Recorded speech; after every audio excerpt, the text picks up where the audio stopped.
السلام علیکم. علیکم السلام ورحمۃ اللہ. کیا حال ہے حسن علی جاری صاحب؟ اللہ تعالیٰ کا احسان ہے. آپ خیریت سے ہیں؟ آپ آپ کی صحت ٹھیک ہے؟ اللہ کا بڑا احسان ہے. آپ سنائیں، آپ ٹھیک ہیں؟ آپ جی الحمدللہ. اور سنائیں. اللہ تعالیٰ کا احسان کافی ہے. دنوں کے تھینک بعد یو. آپ سے ملاقات ہوئی ہے. جی جی، ہمیں خوشی ہے آپ سے ملاقات ہوئی ہے کافی دنوں کے بعد. اللہ آپ کو عزت سلامتی دے. حکم کریں چچا. جی حسن علی جاری صاحب، ایک تو میں یہ کہوں گا کہ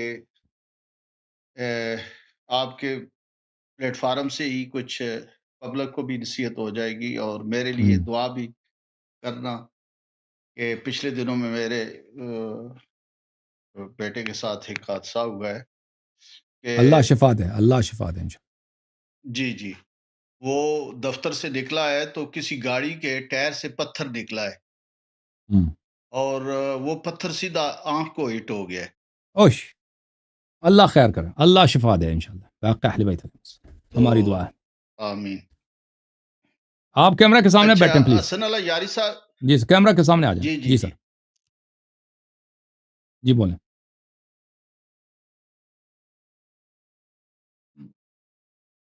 یہ پتہ نہیں کوئی حرکت ہی نہیں ہو صحیح رہی. یہ تو بالکل وہ صحیح. ساکت ہوا ہے جیسے. آپ بات کریں، آپ کی آواز آ رہی ہے. بات کریں، کیا کہنا چاہتے ہیں؟ جی حسن علی یاری صاحب، یہ کہنا چاہتا ہوں کہ میری 2 دفعہ پہلے بھی بات ہوئی ہے کہ جیسے آپ نے کہا ہے کہ یہ حضور پاک صلی اللہ علیہ وسلم کی جو اماں عائشہ کے بارے میں انہوں نے جو سخت الفاظ یوز کیا ہے صاحب یوسف، تو جب وہ اتنا سخت ان کے لیے الفاظ یوز کیا ہے تو پھر انہوں نے ان سے علادگی کیوں نہیں اختیار کی؟ اگر تو یہ وہ ان کے ساتھ رہے ہیں، اگر حضور پاک صلی اللہ علیہ وسلم ان کے ساتھ رہ سکتے ہیں جس طرح بھی وہ تھے، تو ہم ان سے کیوں نہیں پیار کر سکتے؟ اگر حضور پاک صلی اللہ علیہ وسلم نے انہیں قبول کیا، ان سے علیحدہ نہیں ہوئے، تو ہم کیوں کنفیوز ہیں؟ یا اگر حوالہ کوئی ہے بھی ہے تو جیسے کئی حدیثیں ضعیف ہیں، تو یہ بھی کوئی حوالہ ضعیف ہو سکتا ہے. کوئی اس میں گارنٹی تو نہیں ہے. کوئی جب تک کوئی خاص مستند قسم کی بات نہ ہو تو میرا خیال ہے کہ یہ جو شخصیات ہیں تو سن لیں انہیں بھائی جواب. احترام کی ہی نگاہ سے دیکھنا چاہیے. دیکھیں، نبی صلی اللہ علیہ وسلم کو معصوم ماننا چاہیے. اگر کوئی بھی شخص مسلمان ہے، وہ پیغمبر صلی اللہ علیہ وسلم کو کبھی نہیں کہہ سکتا وہ غلط ہے، کیونکہ جس کو اللہ تعالیٰ نے ہادی بنا کر بھیجا ہے، رہنما بنا کر بھیجا ہے، نمونہ اسوہ عمل بنا کر بھیجا ہے، اخلاق ان کی کیا فرمایا کہ وَإِنَّكَ لَعَلَىٰ خُلُقٍ عَظِيمٍ. اللہ کے سامنے پوری دنیا کچھ بھی نہیں ہے. وَمَا مَتَاعُ حَيَاةِ الدُّنْيَا إِلَّا قَلِيلٌ. یہ دنیا اللہ فرماتا ہے چھوٹی ہے، ناچیز ہے. نبی صلی اللہ علیہ وسلم کے اخلاق وَإِنَّكَ لَعَلَىٰ خُلُقٍ عَظِيمٍ. وہ جو خود خالق کون ہے اللہ تعالیٰ، وہ فرماتا ہے کہ آپ کے اخلاق عظیم ہیں. وَلَقَدْ كَانَ لَكُمْ فِي رَسُولِ اللَّهِ صلی اللہ علیہ وسلم أُسْوَةٌ حَسَنَةٌ. رسول اللہ صلی اللہ علیہ وسلم ایک بہترین نمونہ عمل ہے. ٹھیک ہے نا؟ قُلْ إِن كُنتُمْ تُحِبُّونَ اللَّهَ فَاتَّبِعُونِي يُحْبِبْكُمُ اللَّهُ. اے لوگو، اگر تم چاہتے ہو کہ اللہ آپ سے پیار کرے، اللہ آپ سے راضی ہو، تو کیا کرو؟ رسول اللہ صلی اللہ علیہ وسلم کے نمونہ عمل پہ چلو، ان کا اتباع کرو. وَمَا يَنْطِقُ عَنِ الْهَوَىٰ إِنْ هُوَ إِلَّا وَحْيٌ يُوحَىٰ. نبی صلی اللہ علیہ وسلم ہوا سے نہیں بولتے، وہ ان کی بات وحی ہوتی ہے. نبی صلی اللہ علیہ وآلہ وسلم غضب میں، رضا میں ہمیشہ حق بولتے ہیں، ہمیشہ حق بولتے ہیں. اس طرح نہیں ہے کہ وہ کوئی غلط جی بات جی کہہ. بالکل کوئی شک نہیں ہے، صحیح ہے. ہاں، اگر انہوں نے فرمایا ہے کہ فلان شخص برا ہے تو وہ برا ہے، یا فلان شخص بری ہے تو بری ہے، اس کا تصدیق نہیں، آپ کرنا. اس طرف کیوں آپ نہیں سن جا لیں، رہے کہ انہوں نے میں علادگی سمجھ کیوں گیا نہیں آپ کے اختیار پوائنٹ. کی؟ دیکھیں جب آپ سن لیں جواب. میں آپ کا پوائنٹ سمجھ گیا، جواب سن لیں. تو اگر انہوں نے کسی کو برا کہا ہے تو وہ برا ہے، یا اگر بری ہے تو بری ہے. ٹھیک ہے نا؟ مرد ہے تو مرد، عورت ہے تو عورت. اس کا تصدیق ہر مسلمان پہ واجب ہے. جو اس پہ نبی صلی اللہ علیہ وسلم کی تصدیق نہیں کرے گا، وہ تو یا فاسق گناہگار جاہل ہے، یا تو ہے کافر. اب علیحدگی کیوں اختیار نہیں کی؟ انسان کو بہت دفعہ ایسا ہوتا ہے زندگی میں، آپ نے دیکھا ہوگا کہ عورت اس کی بری ہے لیکن وہ کسی مجبوری کے بنا پر وہ اس کو طلاق نہیں دے سکتا. یہ دنیا میں بہت ہے. علیحدگی اختیار نہ کرنا، طلاق نہ دینا، یہ محبت کی دلالت نہیں ہے. اس کی واضح مثال میں آپ کو دے دیتا ہوں. سورہ تحریم عائشہ حفصہ کے لیے نازل ہے، یہ تو سب مسلمانوں کو پتہ ہے. اس میں آیت ہے ضرب اللہ مثلا للذین آمنوا، نہیں، ضرب اللہ مثلا للذین کفروا امرأۃ نوح وامرأۃ لوط. اللہ تعالیٰ نے مثال بیان کی، شباہت بیان کی ہے واضح. آپ کے علماء تفاسیر میں دیکھ لیں کس کی شبیہ ہے، وہ جس کی ہم بات کر رہے ہیں اس کی شبیہ بتائیے کس کی؟ امرأۃ لوط امرأۃ نوح و امرأۃ لوط. کیا حضرت نوح علیہ السلام نے اپنی بیوی کو طلاق دیا؟ طلاق نہیں دیا. لوط نے طلاق، بالکل طلاق، جب تک عذاب نازل طلاق نہیں دیا. ٹھیک ہے نا. رسول اللہ صلی اللہ علیہ وآلہ وسلم نے عائشہ حفصہ کو طلاق نہیں دیا. ٹھیک ہے نا. لیکن یہ اس بات کی دلالت نہیں کرتا کہ پیغمبر صلی اللہ علیہ وسلم سے راضی بھی ہیں، کیونکہ کوئی ایسے حکم نہیں ہے اسلام میں، یا کوئی حدیث نہیں ہے، یا کوئی آیت قرآن میں نہیں ہے کہ اگر آپ نے کسی کو طلاق نہیں دیا تو اس کا مطلب یہ ہے کہ آپ ان سے محبت کرتے ہیں، ان سے راضی ہیں. اور پھر یہ جو ان کن صواحب یوسف کی آپ جو بات کر رہے ہیں نا، یہ پیغمبر صلی اللہ علیہ وسلم کے مرض الموت میں ہے. خود عائشہ کہتی ہیں یہ ان کے آخری ایام کی بات ہے پیغمبر صلی اللہ علیہ وسلم. تو اس کے بعد پیغمبر اتنے زندہ بھی نہیں رہا نا کہ وہ ان کو موقع مل جاتا، بیماری سے وہ ٹھیک ہو جاتے اور طلاق دے دیتے. چلیں آپ کی بات مان لیتا ہوں. اگر وہ ان کے مطابق آپ کے جس طرح کہتے ہیں، ہم اپنی زبان سے یہ لفظ نہیں کہتے، مان لیا. لیکن حضور پاک صلی اللہ علیہ وسلم اگر ان کے ساتھ رہ سکتے ہیں تو ہم کیوں نہیں پیار کر سکتے؟ ہم ان سے احترام سے کیوں؟ اگر حضور پاک صلی اللہ علیہ وسلم گزارا کر سکتے ہیں کسی مجبوری کی وجہ سے، تو ہم امتی ہو کے ان شخصیات کو اچھے الفاظ میں کیوں نہیں یاد کر سکتے؟ ٹھیک ہے بھائی، جس کے متعلق قرآن میں آیت نازل ہوئی اچھی طرح سے دیکھ لیں کہ امرأۃ نوح امرأۃ لوط، وہ بھی کہہ دیتے نا کہ یہ تو نبی کے، ہم اس کی بھی اگر حضرت لوط اپنی بیوی کے ساتھ آخر تک رہے جب تک ان پہ عذاب نازل نہیں ہوئی ہے نا، اور حضرت نوح علیہ الصلوۃ والسلام، اور یہ آیت کس کے لیے نازل ہوئی ہے؟ اور بھائی میں آپ کو دکھا دوں، اگر چاہتے ہو تو میں دکھا دوں، آپ ناراض ہو جائیں گے. یہ آیت نازل ہوئی ہے پیار کرنا ہے تو حضور پاک صلی اللہ علیہ وسلم کی خاطر کرنا ہے. اور سن لینا بھائی، اس سے پیار کرنا ہے جنہوں نے وفا کی ہے پیغمبر سے، اذیت و آزار نہیں دیا. ٹھیک ہے نا. تو آپ پھر وہ بھی کر لینا، حضرت نوح اور حضرت لوط علیہ السلام کے زوجتین سے بھی پیار کر لینا، احترام کر لینا، رضی اللہ کہہ تو چلے جاتے ہیں نا. تو قرآن نے مثال بتا دی، اور میں اس طرف چلا جاتا ہوں، اس لیے چلا جاتا ہوں میرے عزیز میرے بھائی کہ سورہ تحریم کی جو یہ آیت ہے ضرب اللہ مثلا للذین کفروا، اللہ شبیہ بیان کر رہا ہے. کس کی شبیہ بیان کر رہا ہے؟ کس کی شبیہ بیان کر رہا ہے؟ یہ عائشہ حفصہ کی شبیہ ہے. یہ انہی کے لیے میں اس طرف نہیں جاتا، قرآن نے ان کی مثال بیان کی ہے. قرآن نے ان کے ضرب اللہ مثلا، یہ آیت بہت سخت ہے، میں اگر اس کو بیان کروں گا تو آپ سے برداشت نہیں ہوگا. آپ کی کتابیں اگر کھول دوں، اگر آپ کے مفسرین فخر رازی نے وغیرہ نے جو اکابر ہیں آپ کے فرقے کے، وہ میں کھول کے بتاؤں آپ سے برداشت، میں نہیں کھولتا اس کو. پھر آپ نہ کیوں ادھر جاتے ہیں؟ اللہ ادھر گیا، قرآن ادھر گیا، میں اس لیے ادھر جاتا ہوں. قرآن میں ایک آیت اتری ہے نا منافقین کے لیے، ایک قرآن میں ایک آیت اتری ہے منافقین کے لیے. منافقین کو چھوڑیں، یہ آیت جو نازل ہوئی عائشہ حفصہ کے لیے نازل ہوئی ہے. یہ جناب عائشہ جناب حفصہ کے لیے نازل ہوئی ہے یہ آیت جس کی ہم بات کر رہے ہیں، حضرت نوح اور حضرت لوط علیہ السلام کی. نہیں کوئی ان کے لیے کوئی نہیں اتری.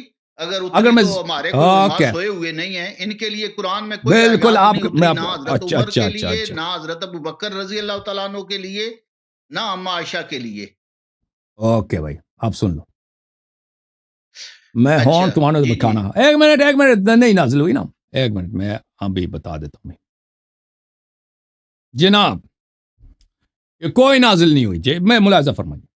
یہ کتاب ہے البخاری، چاپ دار احیاء التراث العربی، سنہ 2001 میں چھپی ہے. یہاں پر ملاحظہ فرمائیے صفحہ نمبر 41، یہاں پہ حدیث نمبر 75. عبداللہ ابن عباس اکرمہ روایت کرتے ہیں کہ رسول اللہ صلی اللہ علیہ وآلہ وسلم نے عبداللہ ابن عباس کو گلے لگایا اور فرمایا اللہم علمہ الکتاب، اے اللہ اس کو علم قرآن عطا فرما. عبداللہ ابن عباس ہوا، ٹھیک ہے نا. اس کے علاوہ آپ کی خدمت میں عرض کروں کہ اس کی تعریف میں بہت کچھ کہہ سکتا ہوں لیکن ابھی وقت نہیں لیتا. یہ کتاب تنویر المقباس من تفسیر ابن عباس، کتاب چھپی ہے سنہ 1992 میں بیروت لبنان میں. ملاحظہ فرمائیے، یہ سورہ تحریم ہے. ضرب اللہ مثلا للذین کفروا امرأۃ نوح و امرأۃ لوط. وہی صحابی جس کو پیغمبر نے گلے لگا کے اس قرآن سکھا دو، اس کو قرآن کا علم دے دو، اللہ سے دعا کیا. خوف عائشہ و حفصہ لإيذائهم النبی صلی اللہ علیہ وآلہ بامرأۃ نوح و امرأۃ لوط. اللہ تعالیٰ نے ڈرا دیا کس کو؟ عائشہ اور حفصہ کو، کیونکہ انہوں نے اذیت کی پیغمبر کی. اور کس کی مثال دی ہے؟ امرأۃ نوح و امرأۃ لوط کی. ضرب اللہ بین اللہ مثلا صفتا، اللہ تعالیٰ نے مثال بیان کی، شبیہ بیان کیا. کس کے لیے؟ للذین کفروا، کفار کے لیے. کس کی مثال دی ہے؟ بامرأتین الکافر، دو کافر عورتیں. جو اب باقی آیا تو آپ دکھانے کی ضرورت نہیں. اچھا، میں آپ کے خدمت میں مزید دکھاؤں. آپ کے اعلام میں سے یہ کتاب معانی القرآن للفراء، قرآن کی آیات جیسے کلیئر دیکھیں. اللہ یاری صاحب اجازت دیں، اجازت دیں. کیا بولیں؟ جی جی بولیں. اس طرح کے حوالے نہ دیں آپ. جس طرح وہ منافقین کے لیے صورت اتری ہے نا واضح طور پہ، اس طرح آپ کوئی قرآن میں اگر واضح پیغام ہے ان کے لیے تو وہ بتائیں. یہ واضح قرآن ہے نا. معانی القرآن للفراء، عالم الکتب میں کتاب چھپی ہے، جزء 40 ہے. ملاحظہ فرمائیں، یہاں پہ آپ کو لے کے چلتے ہیں. ضرب اللہ مثلا، یہ فرا جو ہے بہت ہی بڑا ہے ادب میں اور تفسیر میں بہت بڑی شخصیت ہے. للذین کفروا، قرآن نے کافروں کے لیے شبیہ بتایا ہے. وہ کون ہے؟ ھذا مثل ارید به عائشہ وحفصہ فضرب لها المثل. یہ وہ آیت ہے، اس سے مراد عائشہ حفصہ ہیں. ارید به عائشہ وحفصہ، اس سے مراد، اس مثال سے مراد اللہ نے جو مثال دی ہے زوجہ نوح اور زوجہ لوط کی، اس سے مراد کون ہے؟ عائشہ حفصہ ہے. اور اسی لیے ان دونوں کے لیے شبیہ بتایا گیا، مثال بتایا گیا. الوسیط فی تفسیر القرآن المجید، تالیف الواحدی النیشابوری، متوفى سنہ 468، دار الکتب جزء رابع، سنہ 1994 میں چھپی ہے. آپ کہتے ہیں آپ کے علماء تو یہ اگر قرآن میں ہے تو آپ کے علماء، قرآن میں بہت کچھ ہے، آپ کے علماء اس کو نہیں مانتے، تصدیق نہیں کرتے. ہم تو یہی تو کہتے ہیں نا، میرا چیلنج ہے کہ آپ قرآن کی تصدیق کرو. آپ کے علماء تصدیق نہیں کریں گے قرآن کی. ضرب اللہ مثلا للذین کفروا امرأۃ نوح وامرأۃ لوط. سن لیں. ثم خوف عائشہ وحفصہ فی تظاہرہما علی الرسول صلی اللہ علیہ وسلم. اللہ تعالیٰ نے تخویف کیا، ڈرا دیا، دھمکی دی عائشہ اور حفصہ کو، کیونکہ انہوں نے نبی صلی اللہ علیہ وسلم کی اذیت کیا. وَضَرَبَ لَهُمَا امْرَأَةَ نُوحٍ وَامْرَأَةَ لُوطٍ مَثَلًا، اور اللہ تعالیٰ نے ان کے لیے مثال دی ہے، مثال بیان کیا، مثال سامنے لایا، شبیہ سامنے لایا، امرأۃ نوح وامرأۃ لوط. اچھا، جب اللہ تعالیٰ نے مثال بیان کر دی ہے، کن کی مثال، کس کی مثال ہے؟ میں آگے کیا کہوں بھائی، تم خود بیان کرو. مثال کس کی مثال ہے؟ بس ختم بات. ان کن صواحب یوسف، پیغمبر نے صلی اللہ علیہ وسلم نے وہی بات کی ہے جو قرآن میں ہے، جو قرآن میں ہے، بالکل وہی بات جو بخاری کی حدیث ہے، ان کن صواحب یوسف، یہی سورہ تحریم میں ہے. فتح القدیر، محمد ابن علی ابن محمد الشوکانی، متوفى سنہ 1250، جزء 5. ضرب اللہ مثلا للذین کفروا. اچھا، ضرب اللہ مثلا للذین کفروا یحذر به عائشہ وحفصہ من المخالفہ لرسول اللہ صلی اللہ علیہ وسلم حين تظاہرتا. علی کل حال آیات بڑے سخت ہیں بھائی، اس سے زیادہ میرا منہ نہ کھولیں، کیونکہ پھر آپ ناراض ہو جائیں گے. بھائی آپ کی کتابیں، آپ کے علماء ہیں، ان کے پاس جواب کچھ بھی نہیں ہے. آپ اپنے بڑے علماء سے کسی کانٹیکٹ کریں نا. اللہ یری کے ساتھ عائشہ کی جو کردار قرآن میں، اس پہ میرے ساتھ گفتگو کریں، میں حاضر ہوں. جی جی، اللہ یاری صاحب آپ بھی ناراض نہ ہونا، ابھی اس طرف آ جائیں کہ اللہ بڑا غفور الرحیم ہے. آپ یہ بتائیں کہ جو آپ کہتے ہیں کہ یہ جو بکری کھا گئی، یہ ہماری کتابوں میں لکھا ہوا ہے یا آپ کی کتابوں میں لکھا ہوا ہے؟ نہیں، آپ کی کتابوں میں لکھا ہے نا، ہماری کتابوں میں بھی لکھا ہے. ہماری کتابوں میں یہ لکھا ہے بھائی کہ دیکھو، ہماری کتاب بکری کی جو کہانی ہے وہ یہ ہے، عمر اور ابو بکر انہوں نے کہا کہ امیر المومنین علی علیہ السلام کے پاس قرآن ہے، ہمارے پاس قرآن نہیں ہے، ہم خلیفہ ہیں، ہمارے پاس قرآن نہیں ہے، تو مسلمانوں کو ہم کیا منہ دکھائیں گے بھائی؟ قرآن ہی ہے ہی نہیں، اس کے پاس قرآن تو اس کے پاس ہے. رسول اللہ صلی اللہ علیہ وسلم جتنا قرآن تھا اس نے اس کے حوالے کر دیا، اس نے قرآن جمع بھی کیا، ہمارے پاس کچھ بھی نہیں. اب اس کے قرآن کو لے لیں تو اس کی ہماری بے عزتی ہے، کیونکہ اس میں ایسی چیزیں ہیں کہ اس میں تو ہماری خلافت کا بطلان ہے. انہوں نے کہا قرآن جمع کرتے ہیں. انہوں نے زید بن ثابت کو، کیونکہ ان کو زید بن ثابت کو لکھنا پڑھنا آتا تھا، تم قرآن جمع کرو. اس کو بہت ہی انہوں نے پریشر دیا کہ قرآن، اس نے جمع کر لی، قرآن جمع کر لی. بہرحال جو بھی ان کا طریقہ کار تھا اس سے جمع کر لی. پھر اس قرآن کو بکری کھا گئی، اس قرآن کو بکری کھا گئی. ہمارے پاس بھی ہے کہ ابو بکر والی قرآن کو بکری کھا گئی ہے. وہ عائشہ جو کہتے ہیں نا میرے بستر کے نیچے تھے، وہ کس کی؟ اس کے والد صاحب کی قرآن تھی جو اس کے زید نے اس کے لیے جمع کیا، اس کو بکری کھا گئی تھی. پھر جو ہے دوبارہ ان کو عثمان کے زمانے میں دوبارہ قرآن جمع کرنا پڑا. یہ تو صرف امت کو کنفیوز کرنے والی بات ہے. مجھے اللہ یاری صاحب پوری امت ہی کنفیوز ہے. بھائی آپ اہل بیت علیہ السلام کو چھوڑیں، کنفیوژن ہی کنفیوژن ہے. ہاں بالکل کنفیوژن ہے. اگر ہمارے میں بھی ہے تو وہ ضعیف حدیثیں موجود ہیں. نہیں ضعیف نہیں ہے، اس طرف آ جائے نا ذرا. وہ ضعیف نہیں ہے، معتبر حدیث ہے. بالکل صحیح. سنن ابن ماجہ میں معتبر حدیث، بکری والی حدیث. چلیں اس طرف آتے ہیں کہ حضرت ابراہیم علیہ السلام کو آگ میں پھینکنے سے پہلے اللہ تعالیٰ نے جبرائیل علیہ السلام کو بھیجا کہ جا کے آگ کو ٹھنڈا کر دو. اگر بکری کی کیا جرت ہے کہ وہ قرآن کو کھا جائے؟ اگر اللہ کی منشا نہیں تھی، جس اللہ نے قرآن بھیجا ہے اس اللہ نے اپنے قرآن کی اتنی بھی حفاظت نہیں کی کہ بکری کھا گئی. یہ کوئی بات ماننے والی ہے؟ وہ دیکھیں بات یہی ہے، بات یہی ہے کہ آئیے آپ کی کتاب میں موجود ہے. دیکھیں ابھی قرآن جو ہے، ساری بے تکی باتیں ہیں، کوئی سمجھ نہیں لگتی، یہ کنفیوز کرتے ہیں امت کو. دیکھیں اللہ، دیکھیں آپ اگر قرآن کی، اللہ قرآن کی حفاظت کی بات کر رہے ہیں نا، یہ کہ پیغمبر صلی اللہ علیہ وسلم دنیا سے چلے جائیں، اور ان کی ذمہ داری یہی تھی کہ وہ قرآن قیامت تک سب تک پہنچا دیں. ٹھیک ہے نا، ان کی ذمہ داری یہی تھی. ان کے بعد تو کوئی نبی، کوئی وحی تو آنے والا نہیں ہے، مزید تو نہیں ہے. انہوں نے خود بھی کہا تھا، بار بار کہا تھا کہ مجھ سے پہلے جو انبیاء ہیں ان کے امتوں نے اور ان کی کتابوں کو ضائع کیا. یہود نے تورات کو ضائع کیا، نصارہ نے انجیل کو ضائع ہے کہ نہیں بھائی؟ پرانے امتوں نے کیا نہیں کیا؟ وہ ان سے پہلے، یہ تو پہلی شریعت تو نہیں ہے دنیا میں کہ اسلامی پہلی شریعت ہے. ہمارے نبی صلی اللہ علیہ وسلم سے پہلے بہت سارے انبیاء گزرے ہیں، ان کے امتوں نے اپنے انبیاء کے بعد اپنی کتابوں کو انہوں نے چینج کیا ہے، ضائع کیا ہے کہ نہیں بھائی؟ وہ ہے کہ نہیں ہے؟ صحیح ہے. وہ سب کتابیں حق ہیں. جی جی جی.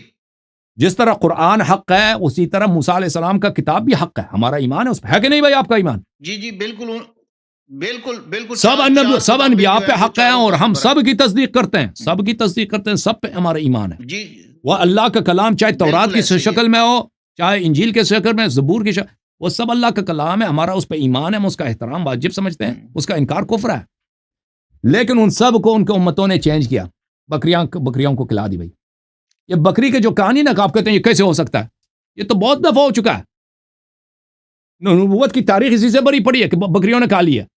اوکے، ہمارے نبی صلی اللہ علیہ وسلم نے، انہوں نے کیا بھائی؟ آپ کے عقیدے کے مطابق دیکھیں، آپ کی کتابوں میں جو ہے، پیغمبر صلی اللہ علیہ وسلم کو پتا تھا کہ وہ دنیا سے جائیں گے، چلے جائیں گے. ان کی موت کا پتا تھا کہ میں نے مرنا ہے. اللہ کو بھی پتا تھا، اللہ کو تو پتا ہے کس نے کب مرنا ہے. اللہ نے تو ان کی جان لی ہے.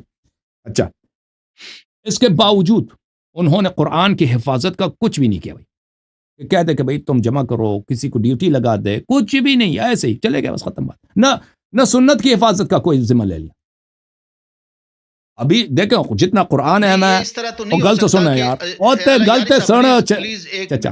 ہاں، جیسا قرآن ہے میں سنت بھی ہے میں. اللہ پاک جی سنیں تو صحیح نا. اللہ پاک قرآن پاک بھیجے میرے آقا صلی اللہ علیہ وآلہ وسلم پر، اور یہ کیسے ممکن ہو سکتا ہے کہ حضور پاک صلی اللہ علیہ وسلم اس قرآن کی حفاظت نہ کریں؟ بالکل ہمارا نقطہ یہی ہے. یہاں پہ تو دو باتیں نا، ضمیر مانتا ہے. میں عرض کر رہا ہوں، آپ کا موقف بیان کر رہا ہوں، اپنا موقف بیان کر رہا ہوں.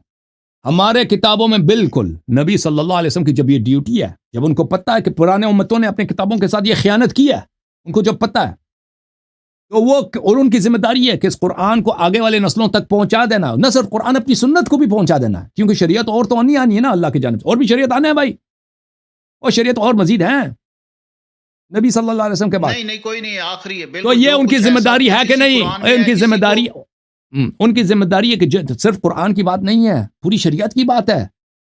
قرآن بھی اہم ہے، سنت بھی اہم ہے بھائی. یہ سب نور جو ہے اللہ کی جانب سے، جو ہدایت ہے، یہ آگے والے نسلوں تک پہنچ جائے. نبی صلی اللہ علیہ وسلم کی یہ ذمہ داری. آپ کے کتابوں میں جانا ان کو پتا تھا کہ وہ مر جائیں گے لیکن انہوں نے کچھ بھی نہیں کیا. نہ قرآن کو کسی کو ڈیوٹی دی کہ تم لکھ دو جمع کر دو, یا سنت کو کچھ بھی نہیں کیا, بس مر گئے ختم. نہ کسی کو جانشین خلیفہ بھی نہیں بنایا, کچھ بھی, ایسے مر گئے ختم بات. پھر عمر ابو بکر کو فکر آئی کہ یہ قرآن تو, پھر سنو یار مجھے بات کرنے دو, بات کرنے دو. پھر ابو بکر عمر کو فکر آیا کہ قرآن جمع کرنا ہے. پھر انہوں نے کچھ زید بن ثابت کو ڈیوٹی لگا دی کہ تم لکھ دو, اور زید کہہ رہا تھا کہ نہیں میں کیسے, پیغمبر نے جب نہیں لکھا ہے تو میں کیوں لکھ دوں, وہ یہی تو بہانہ کر رہا تھا. اچھا ہمارا عقیدہ یہ ہے, ہمارے پاس احادیث موجود ہیں کہ رسول اللہ صلی اللہ علیہ وسلم نے پورا قرآن, میں آپ کو حدیث دکھاؤں اگر مجھے مل جائے, ایک منٹ یار تم اجازت دے دو, اجازت دے دو. پورا قرآن امیر المؤمنین علیہ السلام کو لکھا دیا, اور نہ صرف پورا قرآن, پورا شریعت بھی لکھا دیا, سب حلال و حرام سب کے احکام ان کو لکھا دیا. اور امیر المؤمنین علیہ السلام کو یہ ذمہ داری لگا دی.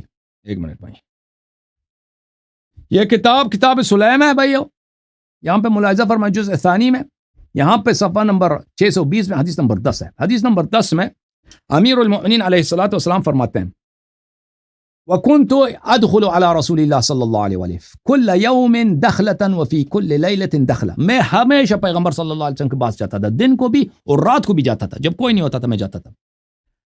فَيُخْلِينِي فِيهَا أَدُورُ مَعَهُ حَيْثُ دَارَ. رسول اللہ صلی اللہ علیہ وسلم اس وقت جب کوئی نہیں ہوتا تھا مجھے اپنے پاس رکھتے تھے اور مجھے بہت ساری باتیں کہتے تھے. وَقَدْ عَلِمَ أَصْحَابُ رسول اللہ صلی اللہ علیہ وسلم انه لم يكن يصنع باحد من الناس غيري. اور سب صحابہ کو پتہ ہے کہ اس طرح کا جو طریقہ کار تھا کہ دن بھی ان کے پاس جاؤں, رات کو بھی پاس جاؤں, اور کوئی بھی ان کے پاس نہ ہو, یہ پیغمبر صلی اللہ علیہ وسلم کسی اور صحابی کے ساتھ اس طرح ان کا برتاؤ نہیں تھا, کسی کے ساتھ نہیں کرتے تھے, صرف میرے ساتھ کرتے تھے. وربما كان ذلك في منزلي ياتيني رسول الله صلی اللہ علیہ وآلہ. بہت دفعہ یہ ہوتا تھا کہ پیغمبر میرے گھر آتے تھے, رات کو میرے گھر آتے تھے صلی اللہ علیہ وسلم. فإذا دخلت عليه في بعض منازله خلا بي وأقام نساءه فلم يبق غيري وغيره. اور اگر میں رسول اللہ صلی اللہ علیہ وسلم کے بیت شریف میں جاتا تھا تو پیغمبر صلی اللہ علیہ وسلم اپنی عورتوں کو نکال دیتے تھے, اپنی زوجہ, کوئی بھی زوجہ وہاں پہ ہو اس کو نکال دیتے تھے, اور صرف میں ہوتا تھا اور نبی صلی اللہ علیہ وسلم, آپس میں ہماری بات ہوتی تھی. وإذا أتاني للخلوة في بيتي لم تقم من عندنا فاطمة ولا أحد من ابنية سلام اللہ علیہ. اور پیغمبر جب میرے گھر آتے تھے تو کبھی یہ نہیں ہوتا تھا کہ ہم فاطمہ سلام اللہ علیہ یا حسن حسین علیہ السلام کو گھر سے نکال دیں, کبھی نہیں. لیکن ہم اگر میں پیغمبر کے گھر جاتا تھا تو وہ اپنے ازواج کو نکال دیتے تھے, باتیں مجھ سے ہوتی تھی. وَكُنْتُ إِذَا سَأَلْتُهُ أَجَابَنِي. اگر میں ان سے کوئی سوال کرتا وہ میرے جواب دے دیتے تھے. وَإِذَا سَكَتْتُ أَوْ نَفَدَتْ مَسَائِلِ ابْتَدَأَنِي. اگر میرے سوال ختم ہوتے تھے یا میں ساکت ہوتا تھا تو وہ خود شروع کرتے تھے. دیکھیں یہ طریقہ کار. فَمَا نزلت علیہ آیت من القرآن الا اقرأنیہا. قرآن کریم کا کوئی آیہ نازل نہیں ہوا کہ مگر یہ کہ پیغمبر صلی اللہ علیہ وسلم نے وہ آیت مجھے پڑھایا ہے. وَأَمْلَأَهَا عَلَيَّ اور فَكَتَبْتُهَا بِخَطِّ. اور رسول اللہ صلی اللہ علیہ وسلم نے مجھے وہ لکھایا ہے اور وہ مجھے پڑھایا اور لکھایا اور میں نے اپنے خط کے ساتھ اس کو لکھا ہے. وَدَعَ اللَّهَ أَن يُفْهِمَنِي إِيَّاهَا وَيُحْفِظَنِي. اور اللہ سے اس نے پیغمبر صلی اللہ علیہ وسلم نے دعا فرمایا کہ مجھے اللہ آیت قرآن کا فہم دے اور قرآن مجھے حفظ کرا دے تاکہ مجھے حفظ ہو جائے. فما نسيت آية من كتاب الله منذ حفظتها وعلمني تأويلها فحفظته وأملأها علي فكتبته. پھر میں قرآن کا کوئی آیہ نہیں بولا جب سے پیغمبر صلی اللہ علیہ وسلم نے مجھے حفظ کرایا ہے اور مجھے اس کی تفسیر بھی سکھایا اور سب میرے پاس ہے. وعلم ما ترك شيئا علمه الله من حلال وحرام أو أمر أو نهي أو طاعة أو معصية كان أو يكون إلى يوم القيامة إلا وقد علمني وحفظته ولم أنس منه حرفا واحدا. اور اسی طرح حلال و حرام کے سب احکام رسول اللہ صلی اللہ علیہ وسلم نے مجھے سکھا دی. تو عرض یہ ہے اور مجھے لکھا بھی دیے یہ بہت سارے احادیث میں. تو پیغمبر صلی اللہ علیہ وسلم نے شریعت کی محافظت کے لیے ان کے پاس کوئی طریقہ نہیں تھا کیونکہ ان کی امت جو ہے ایک ان پڑھ امت ہے. آپ کو پتہ ہے میں صحابہ کی میں بے عزتی نہیں کرنا چاہتا لیکن وہ لوگ پڑھنا لکھنا نہیں جانتے, بہت کم لوگ جانتے تھے. اور بہت سارے لوگ ایسے ہوتے تھے کہ وہ ان کو قرآن سیکھنے کا وہ یا سب احکام جتنے شریعت پیغمبر کا علم لامحدود ہے. دیکھیں علماء کا علم کچھ بھی نہیں ہے, قطرہ بھی نہیں ہے. پیغمبر صلی اللہ علیہ وسلم کا علم 7 سمندروں سے بھی بے انتہا, آسمانوں سے بھی بڑا ہے. یہ علم پیغمبر صلی اللہ علیہ وسلم نے کس کو دیا؟ یہ صحابہ جو ان پڑھ قوم ہے, کوئی چرواہا رہا ہے, کوئی بازار میں کام کرتا ہے, کوئی کوئی کسی کا کام ان کو نہیں دیا پیغمبر نے, صرف امیر المومنین علی ابن ابی طالب علیہ السلام کو دیا. پیغمبر صلی اللہ علیہ وسلم نے اپنے بعد والی نسلوں کے لیے اس انفارمیشن کے انتقال کے, ہدایت کے انتقال کے لیے ایک ایسا ذریعہ انتخاب فرمایا اللہ کے حکم سے کہ انہی جیسا ایک شخص ہو, نبی صلی اللہ علیہ وسلم کا آئینہ ہو ایک شخص, ان کی عصمت کا, ان کی علم کا, ان کی بلاغت کا, ان کی طہارت کا, ان کی شجاعت کا, ان کے کمالات, سب کمالات کا, وہ اس ہدایت کو حمل کریں آگے والی نسلوں کی طرف. قرآن کا بھی وہ حافظ ہو, سنت کا بھی وہ معلم ہو, وہ رو امیر اہل بیت طاہرین, پہلے امیر المومنین علیہ السلام, ان کے بعد ہر امام اپنے زمانے میں. جی تو پیغمبر نے بہترین کام کیا, آپ کے مذہب کے مطابق کچھ بھی نہیں کیا, ایسے بس چلے گئے, مر گئے. ٹھیک ہے نا. اللہ یاری صاحب, یہ جو قرآن اب ہمارے پاس ہے, یہ کس نے اکٹھا کیا آپ کے مطابق؟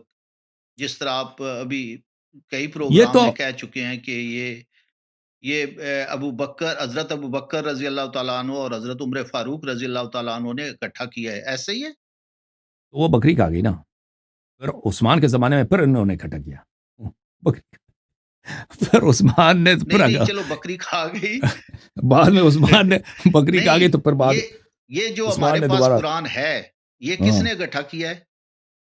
تو یہ کوئی احسان نہیں کیا ان لوگوں نے. دیکھیں, یہ آپ اگر سمجھتے ہیں کہ یہ عثمان نے کیا ہے, صرف اتنا بتا دینا, پھر میں نے ایک میں جواب دے دیتا, میں نے آپ سے جواب دے دوں گا. دیکھیں, پہلی بات یہ ہے کہ جنہوں نے قرآن جمع کیا خود عثمان کا قول ہے وغیرہ وغیرہ, کسی نے ادعا نہیں کیا کہ پورا قرآن ہے, ٹھیک ہے نا.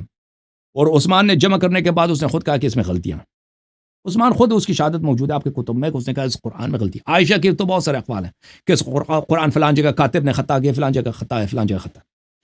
تو انہوں نے جو کیا, ان کو کرنا کیا چاہیے تھا, ان کو کرنا یہ چاہیے تھا کہ جس کو پیغمبر صلی اللہ علیہ وسلم نے ڈیوٹی دی ہے کہ تم قرآن جمع کرو میرے با, اور قرآن کے جو نسخے پیغمبر صلی اللہ علیہ وسلم کے پاس تھے, انہوں نے پیغمبر صلی اللہ علیہ وسلم نے علی علیہ السلام کو دیے کہ تم میرے بعد جمع کرو, اس قرآن کو ضائع نہ ہونے دینا, جیسے یہود اور نصارہ نے اپنی کتاب کو ضائع کیا. ان کو چاہیے تھا کہ وہ مان لیں, وہ تو انہوں نے تسلیم نہیں کیا, کہا ہمیں نامنظور ہے. انہوں نے اپنا نسخہ جمع کیا, یہ نسخہ ہمارے پاس, اور انہوں نے خود کہا کہ یہ نسخہ ناقص ہے. تو آپ اگر یہ سمجھتے ہیں کہ انہوں نے بڑا احسان کیا, احسان نہیں کیا ہے, یہ احسان نہیں ہے عثمان کا امت پر. نہیں, احسان تو کیا ہے. اب آپ کو دو باتوں میں سے ایک بات چننی پڑے گی, یا تو ان کا ایمان آپ کو تسلیم کرنا پڑے گا, تو یا قرآن سے آپ کو پیچھے ہٹنا پڑے گا. آپ کہتے ہیں قرآن ہمارے لیے حجت ہے, یہ واقعی حجت ہے, آپ چھوڑ بھی نہیں سکیں گے, کیونکہ یہ اگر کہیں گے تو یہ سہارا تو وہ پوری بلڈنگ ہی اگر یہ دیکھیں, آپ اس سے کبھی پیچھے نہیں ہٹیں گے, مجھے پتا ہے. انہوں نے جو قرآن جمع کیا ہے, کوئی جواز بھی نہیں, مجھے ایک بات بتاؤ, مجھے ایک بات بتاؤ. جی عثمان صاحب نے یا ابو بکر عمر نے جو قرآن جمع کیا ہے, وہ پیغمبر صلی اللہ علیہ وسلم کے حکم سے کیا ہے, اس حکم کے بغیر کیا؟ اس وقت حضور پاک صلی اللہ علیہ وسلم تو دنیا میں موجود نہیں تھے نا. ہاں نا, وہ احکام تو تھے نا, ان کے اوامر تو تھے بھائی. پیغمبر تو دنیا جانے سے پہلے انہوں نے حکم دیا تھا یا نہیں دیا تھا کہ تم قرآن جمع کرو؟ نہیں, دیکھیں تو مولا علی شیر خدا بھی تو موجود تھے. بس بات ختم ہے. دیکھو بات سنیں, یہ تو بات ثابت ہے. مجھے ایک منٹ بات کرنے دیں. دیکھیں, نبی اب بخاری میں موجود ہے, مسلم میں یہ روایات متعدد ہیں کہ عمر صاحب نے ابو بکر صاحب سے عرض کیا کہ آپ قرآن جمع کر رہے ہیں, قرآن ضائع ہو جائے گا. اس نے کہا میں کیسے جمع کروں جب پیغمبر صلی اللہ علیہ وسلم نے یہ کام نہیں کیا. پھر وہ بہت اصرار کرتا گیا تو وہ مان گیا, تو اس نے زید بن ثابت کو بلایا کہ بھائی تم اچھے آدمی ہو, تم لکھنا پڑھنا چاہتے ہو, تو قرآن جمع کرو. اس نے کہا میں کیسے کروں جب پیغمبر صلی اللہ علیہ وسلم نے نہیں کیا. وہ بھی نہیں مانا. پھر انہوں نے بہت اس کو دبایا, بہت اس کو اصرار کیا, تو وہ مان گیا. پھر وہ کہتا ہے یہ میرے لیے اتنا مشکل تھا کہ پہاڑی کو اٹھانے سے بھی زیادہ مشکل ہے. یہ بخاری کے نص الفاظ ہیں, میں نے اس میں کسی قسم کی چینجز نہیں لائے. اچھا, تو اس سے واضح طور پہ ہوتا ہے کہ انہوں نے جو قرآن جمع کیا وہ پیغمبر صلی اللہ علیہ وسلم کے حکم کا نہیں تھا. اب سوال یہ ہے کہ پیغمبر صلی اللہ علیہ وسلم کا اس کا اپنا انتظام کیا تھا قرآن کے لیے. دیکھیں, ایک شخص ہے, اس کی زندگی کا سب سے بڑا سرمایہ کیا؟ قرآن ہے.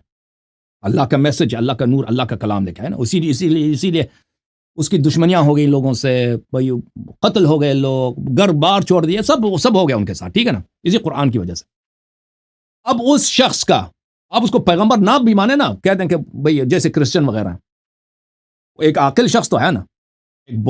دیکھیں ہمارے جو کرسچن لوگ ہیں, ہمارے جو غیر مسلم لوگ ہیں, وہ نبی صلی اللہ علیہ وسلم کو نبی نہیں مانتے، لیکن یہ مانتے ہیں کہ وہ بہت ہی حکیم آدمی تھے، بہت ہی عقل مند آدمی تھے، بہت سیاست وغیرہ بہت اچھی طرح جانتے تھے نا۔ اب ہم ان کو پیغمبر نہ بھی مان، ہمارا تو عقیدہ ہے کہ وہ سب سے عاقل تھے، اللہ کے نور تھے، ٹھیک ہے نا، اس کے مخالف پہ لعنت جو اس بات کو نہ مانے۔ لیکن عقل تو کسی مسلمان کا تو اس میں شک ہی نہیں کہ پیغمبر صلی اللہ علیہ وسلم کا عقل سب سے زیادہ ہے۔ اس کا کیا موقف تھا کہ قرآن کے ساتھ کیا جائے؟ آپ کے موقف کے مطابق نبی سے دیکھیں، آپ کا موقف اتنا باطل ہے جمع قرآن کے متعلق، اس سے لازم آتا ہے کہ اس نبی صلی اللہ علیہ وسلم اس قرآن کے متعلق بالکل لاپرواہ تھے۔ یعنی ان کا جو سب سے اہم مشن ہے قرآن پہنچا دینا، ہدایت پہنچا دینا، اس میں انہوں نے لاپرواہی کیا، کسی کو وسیع نہیں بنایا کہ تم جمع کرو۔ ابو بکر عمر کو فکر آیا، ابو بکر عمر اس سے زیادہ عقل مند ہے، زیادہ درد رکھتے ہیں دین کی، وہ زیادہ دور اندیش ہے، نبی صلی اللہ علیہ وسلم کو نہیں ہے پتہ۔ آپ کا موقف ابو بکر اور عمر کا قرآن کی جمع کی کہانی آپ سنیں گے نا، تو اس میں نبی صلی اللہ علیہ وسلم پہ طعن ہے۔ انہوں نے قرآن کے ساتھ وہ کام کیا تھا جو نہیں کرنا چاہیے تھا، ان کو یہ انتظام کرنا چاہیے تھا، جمع قرآن کا کوئی بندوبست نہیں کیا، کچھ بھی نہیں، ایسے مر گئے۔ پتہ بھی ہے ایک آدمی اچانک مر جاتا ہے نا، اس کی تو قصور نہیں ہوتا، اس نے بہت سارے کام کرنے ہوتے ہیں، اس نے نہیں کرتا مرنے سے، ان کو تو پتہ تھا کہ میں مرنے والا ہوں، اس کے باوجود نہیں کیا۔ تو جو آپ کا عقیدہ ہے اس کو کھینچ لینا، اس کو کچھ اس طرح اسکریچ کر لیں، اس کے نیچے سے کفر نکلتا ہے، نبی صلی اللہ علیہ وسلم پہ طعن آتے ہیں۔ ہمارا جو عقیدہ ہے، نبی صلی اللہ علیہ وسلم نے بالکل لاپرواہی نہیں کی، بہترین انتظام، اس سے اعلیٰ ہو ہی نہیں سکتا، انہوں نے وہ کیا، اپنا جیسے کو امین بنایا، معصوم کو امین بنایا، قیامت تک مطہرین معصوم یہ دین کے امین ہے، قرآن کے بھی امین ہے، سنت کے بھی امین ہے، قرآن کے بھی محافظ ہے، کچھ بھی کم نہیں ہوا شریعت سے، کچھ بھی کم نہیں ہوا، ٹھیک ہے نا۔ یہ ہے فرق ان دونوں میں۔ حجت تمام ہے، کلمہ پڑھ لیں بھائی، کلمہ کب پڑھے گا، کلمہ کب پڑھے گا چچا؟ شیر خدا نے کتنا ٹائم حکومت کی ہے؟ 4.5 کی خلافت کتنا عرصہ رہی؟ 4.5 سال، 4.5 جی 4.5 سال۔ اس کے دوران کتنے لوگ جو ان کے ہاتھوں ان کی جنگوں میں شہید ہوئے ہیں، یا وہ کافر تو شہید نہیں ہوئے، مسلمان شہید ہوئے ہیں، تو جو دوسرے ٹوٹل کتنے لوگ اس دنیا سے گئے ہیں جنگ کی صورت میں؟ بہت زیادہ، ہزاروں کی تعداد میں، دسیوں ہزاروں کی تعداد میں۔ اس کا مطلب یہ ہے کہ یہ سب لوگ جو ہیں حضور پاک صلی اللہ علیہ وسلم کے دور میں موجود تھے، یہ بھی صحابہ تھے۔ آپ کو صرف جو حضور پاک صلی اللہ علیہ وسلم کے ساتھ رہے، شانہ بشانہ رہے، جنگوں میں شامل رہے، ہر جگہ پہ اپنی بیٹیوں کا رشتہ دیا، وہ 2 صحابہ ہی ملے ان سب میں سے جو تنقید کا نشانہ بن رہے ہیں؟ نہیں، وہ ہم سب کو تنقید کر رہے ہیں، جو لوگ بھائی، ہم نہیں کہتے جمل والے اچھے تھے، ہم نے کبھی کہا کہ جمل والوں کو ہم تو وہ باطل تھے بھائی، جس نے بھی دیکھیں پیغمبر صلی اللہ علیہ وسلم کی میں حدیث آپ کو دکھاؤں، دیکھیں کہ پیغمبر نبی کریم صلی اللہ علیہ وسلم کیا فرماتے ہیں۔ بھائیو یہ دیکھو، یہ کتاب ہے سنن ابن ماجہ، اس میں صفحہ نمبر 54، سنن ابن ماجہ، چاپ دار الفکر بیروت، سنن ابن ماجہ، چاپ دار الفکر بیروت، سنت 2008 میں چھپی ہے، دار الفکر بیروت لبنان میں۔ ملاحظہ فرمائیے، زید بن ارقم روایت کرتے ہیں، قال رسول اللہ صلی اللہ علیہ وآلہ لعلی وفاطمة والحسن والحسین، رسول اللہ صلی اللہ علیہ وآلہ وسلم نے علی علیہ السلام سے، فاطمہ علیہ السلام سے، حسن حسین علیہ السلام سے فرمایا۔ بھئی ان کے زندگی میں یہ نہایت، ان کی زندگی نبی صلی اللہ علیہ وسلم جب زندہ تھے نا، پنجتن پاک کی زندگی بڑی پیاری تھی، پیغمبر ان کو پروٹیکٹ کرتے تھے، ان کو کوئی مثلا کوئی نہ گالی دے سکتا تھا، نہ لعنت کر سکتا تھا، کچھ بھی نہیں تھا، کیونکہ وہ نبی صلی اللہ علیہ وسلم زندہ تھے۔ پیغمبر کیا فرماتے ہیں؟ انا سلم لمن سالمتم وحرب لمن حاربتم، میں اس شخص کے ساتھ اچھا ہوں جو آپ کے ساتھ اچھا ہے، اور اس شخص کے ساتھ میں اعلان جنگ کرتا ہوں جو آپ کے ساتھ جنگ کرے۔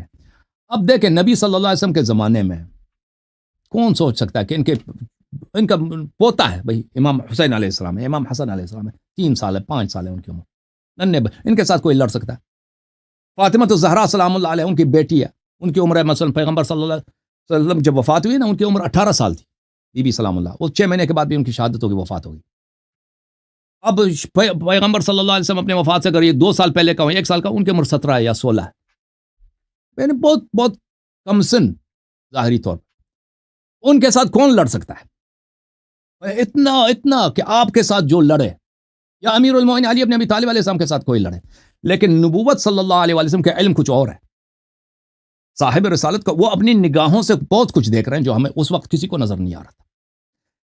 بعض یہ ہے، دیکھو میرے بھائی، پیغمبر صلی اللہ علیہ وسلم نے جو کہہ دیا کہ ان کے ساتھ جو لڑے وہ مجھ سے لڑتا ہے، اور پیغمبر کی آپ بہترامی کریں آپ کافر ہو جاتے ہیں، ہے کہ نہیں بھائی؟ اور ہے کہ نہیں بھائی؟ پاکستان میں ابھی بالکل اہل بیت سے جو لڑنا تو دور کی بات ہے، جو دل میں بغض بھی رکھے گا وہ بھی کافر ہے۔ ہاں، ابھی پنجاب میں وہ ایک لڑکی آئی تھی نا، وہ حلوہ لکھا تھا اس کے کپڑے پہ، کیا تماشا مچایا مولویوں نے اس بیچاری پر، ٹھیک ہے نا، صرف کہا کہ اس نے قرآن کی بے عزتی کیا۔ اب دیکھو، جو نبی صلی اللہ علیہ وسلم کے قرآن کے ساتھ سب آ جاتے ہیں کہ بھئی یہ کافر ہے، اس کو مار دو۔ اب نبی صلی اللہ علیہ وسلم کو کوئی برا کہے، کافر، واجب القتل، فلان فلان۔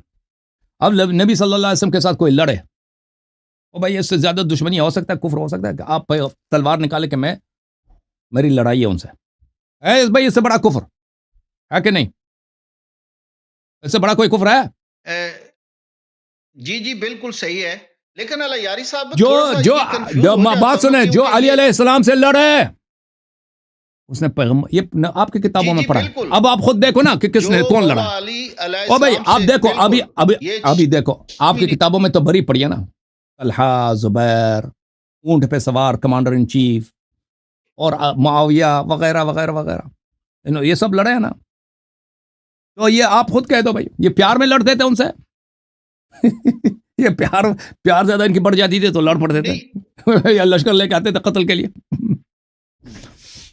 ختم ہے بات بھائی، معاملہ ہی ختم ہے۔ دیکھیں ایک آخری خلیفہ، جی بس ابھی آپ خلافت ٹائم آپ کا بھی ہو گیا، آپ بولیں آخر لیکن ایک بات پہ بات ختم آج کروں گا، آپ دونوں میں سے ایک کو چن لیں آپ۔ جب قرآن آپ کے پاس حجت ہے، مجھے پتا ہے کہ یہ آپ نہیں پیچھے ہٹیں گے، کیونکہ اس سے پیچھے ہٹ جائے تو آپ کے پاس بچتے ہی کچھ نہیں ہے، تو پھر حضرت عمر اور حضرت ابو بکر رضی اللہ تعالی عنہ کا ایمان آپ ان کا قبول کریں۔ جب ان کا قرآن ان کا آپ لے رہے ہیں اور ان کو آپ قبول نہیں کر رہے، یا تو قرآن نہ لیں، ان کا گٹھا کیا ہوا قرآن آپ کے لیے حجت ہے۔ قرآن دیکھیں، یہ ایسے سمجھتے ایسے احسان کر رہے ہیں جیسے وہ نبی تھے، قرآن ان پہ اتر آئیے نا۔ نہیں، یہ تو ابو بکر کا قرآن، ابو بکر عمر کا قرآن، بھائی یہ کہنا ہی، یہ آپ کا کہنا ہی، یہ آپ کا گال سونا چچا جی، یہ آپ کا کہنا ہی ہے کہ پیغمبر صلی اللہ علیہ وسلم نے قرآن جمع نہیں کیا اور نہ جمع کرنے کا اہتمام کیا، ابو بکر عمر نے اہتمام کر لیا، جو بھی کیا۔ دیکھیں مسلمان سنو، یہ بات ہی غلط ہے، مسلمان تھے، قرآن سے محبت تھی تو بات سنو، بات سنیں، انہوں نے قرآن جب جمع کیا، انہوں نے خود کہا یہ ناقص ہے۔ عمر بار بار کہتا ہے کہ میں آئے رجم، اگر مسلمان نہ کہتے میں نے قرآن میں اضافہ کیا تو میں خود لکھ دیتا، اس میں اضافہ کر لیتا، ٹھیک ہے نا۔ عمر کی اپنی خود بات موجود ہے، آپ نے سنا ہوگا، میں نے بار بار دکھا دیا۔ جس قرآن پر اسلام کی آپ سن لیں، کھڑی ہے، جس پر پورا اسلام کھڑا ہے، وہ اسلام، وہ قرآن اللہ تعالیٰ ایسے بندوں کے ہاتھ میں دیتا، یا یہ نہیں ہو سکتا؟ مولا علی قرآن دیکھو، اب سن لو، انہوں نے کیوں نہیں اکٹھا کیا؟ اہل بیت طاہرین علیہم الصلوۃ والسلام نے شہادت دیا کہ یہ کتاب جو جمع ہوا ہے، ٹھیک ہے نا، عثمان وغیرہ نے جمع کیا، یہ سب کے سب قرآن ہے، ٹھیک ہے نا۔ لیکن یہ اس میں کیا یہ پورا قرآن ہے یا نہیں ہے؟ اس میں آپ کے روایات بھی بہت زیادہ ہیں، ہمارے بھی روایات، فریقین کے روایات ہی ہیں، یہ کامل نہیں ہے، فریقین کے، اور کوئی روایت نہیں ہے کہ یہ قرآن کامل ہے، کوئی حدیث نہیں ہے، کوئی کسی صحابی کا قول ولو ضعیف کچھ بھی نہیں ہے، سمجھ میں آئی نا بات آپ کو؟ تو عرض یہ ہے کہ ہم اس قرآن کو کیوں مانتے ہیں؟ ہم قرآن مانتے ہیں، اس کو مانتے ہیں، اس کو اس لیے نہیں مانتے، ابو بکر عمر کا احسان نہیں مانتے ہم پر، ہم ان کا جو ہے، ان کو کیا کرنا چاہیے تھا؟ میں لفظ غداری استعمال نہیں کرتا کیونکہ اب ہمارے عزیز آپ ناراض ہو جائیں گے۔ ان کو یہ چاہیے تھا کہ پیغمبر صلی اللہ علیہ وسلم نے جس کو وصی بنایا اور جس کو قرآن جمع کرنے کی ڈیوٹی دی اور اس نے قرآن جمع کیا، اس کے قرآن کو وہ لے لیتے، اس کے مقابلے میں اپنا قرآن جمع نہ کرتے، ٹھیک ہے نا، اور پھر خود نہ کہتے بعد میں کہ یہ بھی ناقص ہے، اور پھر ٹھیک ہے نا۔ تو انہوں نے جو کام کیا وہ قرآن کے ساتھ اچھا نہیں کیا، خلفاء نے جو کیا۔ دیکھیں، جس پر اسلام کی بنیاد کھڑی ہے، جس قرآن پر، وہ اکٹھا کرنے والے اگر غیر مذہب تھے تو یہ کیسے یہ بات ہضم ہو سکتی ہے؟ یہ آپ گھما پھرا کے آپ جو مرضی کہتے رہیں، یہ ایک بات ماننے والی تو نہیں ہے. جنہوں نے قرآن گھٹا کیا ہے ان کا ایمان آپ کہتے ہیں ان کا ایمان ہی نہیں ہے. جنہوں نے نبی صلی اللہ علیہ وآلہ وسلم سے اپنے آپ کو زیادہ عقل سمجھا ہے اور نبی صلی اللہ علیہ وسلم کے قرآن کو ٹکرایا ہے اور اس کے مقابلے میں اپنا قرآن جمع کیا ہے، وہ اس کی تصدیق ہم نہیں کر سکتے. تھینک یو سر، اللہ آپ کو جزائے خیر. جی اللہ تھینک یو بہت لیٹ ہو گیا بھائی. آپ سب کا بڑا شکریہ دیکھنے کا میرے محترم ناظرین. یہ جماعت مخالف پنس گئے کہ ابو بکر عمر کا اسلام کسی طریقے سے ثابت کریں. یہ سب کوششیں جو ہے نا سوچ کے اس کا اسلام کسی طریقے سے ثابت کریں. او بھائی، نہ قرآن سے نہ سنت سے ان کا اسلام ثابت ہوتا ہے. اسی طریقے او بھائی میں آپ کو نصیحت کرتا ہوں، جس کا اسلام ثابت کرنے میں آپ پھنس گئے نا، چھوڑ دیں اس کو، چھوڑ دیں. اور جو مطہر ہیں اہل بیت علیہ الصلوۃ، جو خود کہتے ہو ان کا ابھی خود آپ کہتے ہو اہل بیت علیہ السلام کا جو بغض رکھے وہ کافر ہوتا ہے. اس کو پکڑ لیں، اس کی اتباع کریں. شیعوں سے کیا دشمنی ہے بھائی؟ شیعوں سے کیا ضد ہے؟ میں کہتا ہوں شیعہ برے ہیں.